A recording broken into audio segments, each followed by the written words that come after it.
بسم اللہ الرحمن الرحیم۔ السلام علیکم۔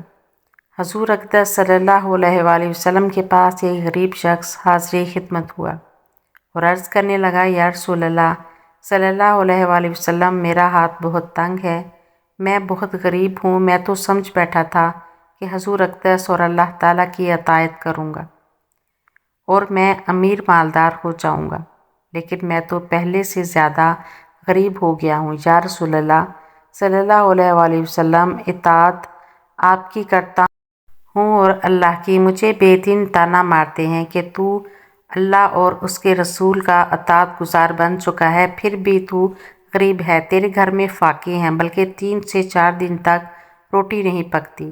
تو اپنے نبی کے پاس جا اور دعا کرواؤ تاکہ تمہاری تنگ دستی اور غربت ختم ہو جائے۔ یا رسول اللہ صلی اللہ علیہ وآلہ وسلم، میں یہ غربت برداشت کر لوں گا، فاقے بھی برداشت کر لوں گا، مجھے بے دینوں کے طعنے برداشت نہیں ہوتے جو باتیں بنا کر آپ صلی اللہ علیہ وآلہ وسلم پر بدعت کرتے ہیں۔ یا رسول اللہ صلی اللہ علیہ وآلہ وسلم، آپ پر میری اور میرے بچوں کی جان قربان، کوئی ایسی تجویز بتا دیجئے کہ میں امیر ہو جاؤں، میں مالدار بن جاؤں، تاکہ میں ان بے دین لوگوں کو بتا سکوں ہمارا اللہ بھی سچا ہے اور اللہ کا رسول بھی۔ تو نبی کریم صلی اللہ علیہ وآلہ وسلم نے اس کو ایسی تجویز بتائی کہ وہ غریب شخص تو کچھ ہی دنوں میں بہت امیر ہو گیا۔ حضور اقدس صلی اللہ علیہ وآلہ وسلم نے اس شخص کو یہ تجویز بتائی کہ وہ مالدار بن گیا۔ بسم اللہ الرحمن الرحیم۔ السلام علیکم ورحمۃ اللہ۔ اللہ کے پیارے حبیب محمد صلی اللہ علیہ وآلہ وسلم سراپے رحمت اور صبر و تحمل کا پیکر عظیم تھے۔ بھوک میں اپنے صحابہ کے ساتھ مشقت فرماتے اور جب کبھی کھانے کے لیے بظاہر چاہنے والے میسر ہو پاتے تو اللہ اپنے حبیب صلی اللہ علیہ وآلہ وسلم کے رزق میں ایسی کشادگی فرماتے کہ وہ کھانا جو عام طور پر ایک آدم نفس کے لیے ہوتا تھا، وہ درجنوں لوگ سیر ہو کر تناول فرماتے اور کھانا پھر بھی بچ جاتا۔ متعدد احادیث میں ایسے معجزات رقم ہیں کہ جب مشیت الہی سے معجزات کا ظہور ہوتا تو صحابہ کرام رضی اللہ عنہ اپنے محبوب آقا صلی اللہ علیہ وآلہ وسلم کے معجزات سے مستفیض ہوتے۔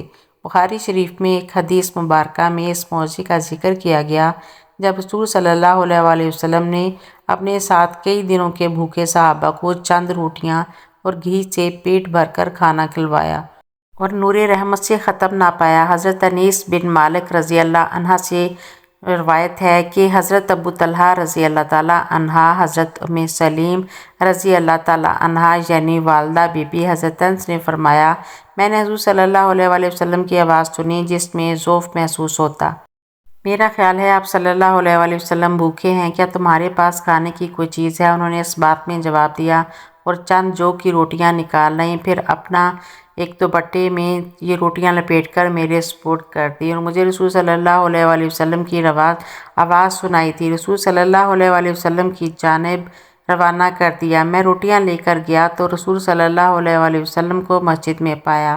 شمع رسالت کے گرد چند پروانے بھی موجود تھے۔ پاس جا کر کھڑا ہو گیا تو حضور صلی اللہ علیہ وآلہ وسلم نے فرمایا کہ تمہیں ابو طلحانی نے کھانا دے کر بھیجا ہے۔ میں عرض گزار ہوا، یا رسول اللہ صلی اللہ علیہ وآلہ وسلم، آپ نے اپنے ساتھیوں سے فرمایا کھڑے ہو جاؤ۔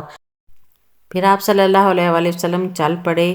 میں ان سے آگے چل دیا اور جا کر حضرت ابو طلحہ رضی اللہ عنہ کو بتا دیا کہ حضرت ابو طلحہ رضی اللہ عنہ نے فرمایا، اے ام سلیم، رسول صلی اللہ علیہ وآلہ وسلم لوگوں کو لے کر غریب خانے پر تشریف لا رہے ہیں اور ہمارے پاس انہیں کھلانے کے لیے کچھ بھی نہیں ہے۔ عرض گزار ہوئیں، اللہ اور اس کا رسول صلی اللہ علیہ وآلہ وسلم ہی بہتر جانتے ہیں۔ پس حضرت طلحہ رضی اللہ عنہ فوراً رسول صلی اللہ علیہ وآلہ وسلم کے استقبال کو نکل کھڑے ہوئے، یہاں تک کہ رسول خدا صلی اللہ علیہ وآلہ وسلم کے پاس جا پہنچے۔ پس رسول اللہ صلی اللہ علیہ وآلہ وسلم نے حضرت ابو طلحہ رضی اللہ تعالیٰ عنہ کو ساتھ لیا اور ان کے گھر جلوہ فرما ہو گئے۔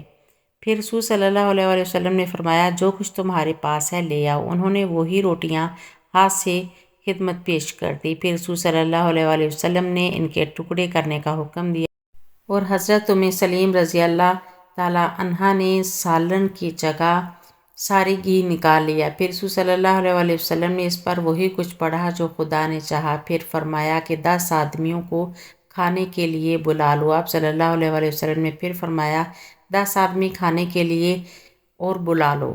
چنانچہ وہ بھی سیر ہو کر چلے گئے۔ پھر 10 آدمیوں کو کھانے کے لیے اور بلا لو۔ پھر پاس انہیں بلایا گیا، وہ بھی شکم سیر ہو کر کھا چکے اور چلے گئے۔ پھر 10 آدمیوں کو بلانے کے لیے فرمایا گیا اور اسی طرح جملہ حضرات نے شکم سیر ہو کر کھانا کھا لیا۔ جملہ مہمان 70-80 افراد تھے۔ حضرت عائشہ صدیقہ رضی اللہ عنہا فرماتی ہیں حضرت محمد صلی اللہ علیہ وآلہ وسلم گھر میں تشریف لائے اور ایک روٹی کا ٹکڑا زمین پر پڑا ہوا دیکھا۔ آپ صلی اللہ علیہ وآلہ وسلم نے اس کو اٹھایا، صاف کیا اور کھا لیا۔ نبی کریم صلی اللہ علیہ وآلہ وسلم نے حضرت عائشہ رضی اللہ عنہا کو فرمایا اچھی چیز کا احترام کیا کرو۔ روٹی جب کسی سے بھاگتی ہے تو لوٹ کر نہیں آتی۔ اچھی چیز یہ بھی ہے، مراد ہے کہ اللہ کی دی ہوئی دوسری اشیاء کی بھی قدر کیا کرو۔ اگر بچ جائے تو کوئی غریب کو ہی دے دیا کرو، ایک غریب کی ضرورت پوری ہو جائے گی، ضائع ہونے سے بچ جائے گا، آپ کو دعا بھی ملے گی۔ نیکی کی غفلت تو تکبر اور جو اللہ کے رزق جیسی نعمت کی ناقدری کرتے ہیں وہ گناہ میں شامل ہوتے ہیں، اور گناہ کی وجہ سے اللہ کی امداد بند ہو جاتی ہے، کیونکہ اللہ تعالیٰ قرآن پاک میں فرماتا ہے، ترجمہ یعنی اطاعت کرو گے تو اللہ تمہاری مدد کرے گا۔ حضرت انس بن مالک رضی اللہ عنہ سے روایت ہے کہ حضور صلی اللہ علیہ وآلہ وسلم جب کھانا تناول فرما لیتے تو تینوں انگلیوں کو چاٹ لیا کرتے اور فرمایا کہ جب تم میں سے کسی کا نوالا گر جائے تو اسے صاف کر کے کھا لینا چاہیے، اسے شیطان کے لیے نہ چھوڑے، اور ہمیں حکم دیا ہے کہ پیالے کو صاف کر دیا کریں، کیونکہ تم میں سے کوئی نہیں جانتا کہ اس کے لیے کھانے کی کون سے حصے میں برکت رکھی ہے۔ حضرت علی رضی اللہ تعالیٰ عنہ کے پاس ایک شخص آیا، اس نے حضرت علی رضی اللہ عنہ سے فرمایا مجھے کچھ عطا کریں، میں تنگ دست ہوں۔ حضرت علی کے پاس اس وقت دینے کے لیے کوئی چیز نہ تھی۔ آپ نے 10 مرتبہ درود پاک پڑھ کر اس کی ہتھیلی پر پھونک مار دی اور فرمایا ہتھیلی بند کر لو۔ جب سائل باہر جا کر ہتھیلی کھول کر ہتھیلی دیکھتا ہے، ہتھیلی دیناروں سے بھری ہوئی ہوتی ہے۔ یہ اللہ پاک اولیاء کرام کی فضیلتیں ہیں، معجزات ہیں جو اللہ پاک اپنے بندوں کو عطا کرتا ہے۔ اسی طرح بابا فرید گنج شکر رحمۃ اللہ علیہ کے متعلق ہے کہ آپ رحمۃ اللہ علیہ درود پاک کے فضائل بیان فرما رہے تھے تو 5 درویش آئے اور عرض کیا کہ ہم مسافر ہیں اور خانہ کعبہ کی زیارت کے لیے جا رہے ہیں، لیکن پیسے نہیں ہیں۔ یہ سن کر حضرت شیخ بابا فرید گنج شکر رحمۃ اللہ علیہ نے مراقبہ کیا اور سر اٹھا کر کھجور کی چند گٹھلیاں لیں اور کچھ پڑھ کر ان کے مسافروں کو دے دیں۔ درویشوں نے باہر جا کر ان گٹھلیوں کو دیکھا تو وہ سونے کی اشرفیاں تھیں۔ سبحان اللہ! درود شریف کی بہت زیادہ فضائل و برکات ہیں۔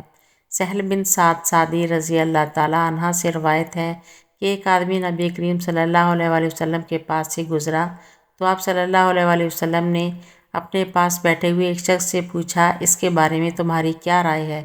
اسے جواب دیا یہ آدمی معزز لوگوں میں سے ہے، اگر کسی کی سفارش کرے تو اس کی سفارش قبول کی جائے۔ رسول صلی اللہ علیہ وآلہ وسلم یہ جواب سن کر خاموش ہو گئے۔ پھر ایک اور آدمی وہاں سے گزرا تو آپ صلی اللہ علیہ وآلہ وسلم نے پھر اسی شخص سے پوچھا اس کے بارے میں تمہاری کیا رائے ہے؟ اس نے جواب دیا یہ شخص غریب مسلمانوں میں سے ہے، یہ اس لائق ہے کہ اگر کسی کی سفارش کرے تو اس کی سفارش قبول نہ کی جائے، اور اگر کوئی بات کہے تو اس کی بات نہ سنی جائے۔ رسول کریم صلی اللہ علیہ وآلہ وسلم نے یہ سنا تو فرمایا یہ فقیر شخص اس سے پہلے شخص جسے دنیا بھر کے لوگوں سے بہتر ہے۔ مفہوم حدیث نبی صلی اللہ علیہ وآلہ وسلم کے پاس ہے، 2 آدمیوں کا گزر ہوا، ان میں سے ایک کا تعلق معزز لوگوں سے تھا جس کا ان میں اثر و رسوخ تھا، اور ایسا شخص تھا کہ اگر کہیں پیغام نکاح بھیجتا تو اس کا پیغام قبول کیا جاتا، اور اگر کوئی بات کہتا تو اس کی بات سنی جاتی، جبکہ دوسرا شخص اس کے بالکل برعکس تھا، اس کا تعلق کمزور مسلمانوں میں سے تھا جس کی کوئی حیثیت نہیں تھی، اگر وہ کہیں پیغام نکاح بھیجتا تو اسے قبول نہ کیا جاتا، اگر کوئی سفارش کرتا تو اس کی سفارش قبول نہ کی جاتی، اور اگر کوئی بات کہتا تو اس کی بات نہ سنی جاتی۔ نبی کریم صلی اللہ علیہ وآلہ وسلم نے فرمایا یہ غریب شخص اس پہلے شخص جیسے زمین بھر کے لوگوں سے بہتر ہے، یعنی یہ شخص اللہ کے نزدیک اس شخص جیسے دنیا بھر کے لوگوں سے بہتر ہے اور اپنی قوم میں جاہ و منزلت رکھتا ہے، کیونکہ اللہ سبحانہ و تعالیٰ حسب و نسب، مال و دولت، شکل و صورت، لباس، سواری اور گھر بھر کو نہیں دیکھتا بلکہ دل اور عمل کو دیکھتا ہے۔